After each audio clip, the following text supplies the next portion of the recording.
എന്നാ ബംഗാളി ലുക്ക thank you so much. ছবির এই মালায়ালাম অভিনেতাকে তার ছবির প্রচার মঞ্চে দর্শক আসন থেকে একজন বলে উঠল, নাইস বেঙ্গলি লুক, আর সবাই হো হো করে হেসে উঠল।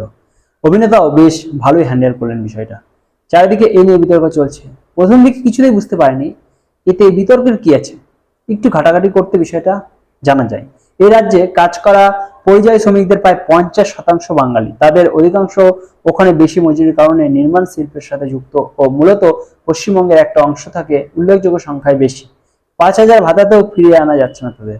তাই আজকাল বাঙালি বিশ্লেষণটা মালয়ালিরা নেগেটিভ অর্থে ব্যবহার করে এবং প্রধানত কাউকে হেয় প্রতিপন্ন করার অস্ত্র হিসেবে ব্যবহার করে।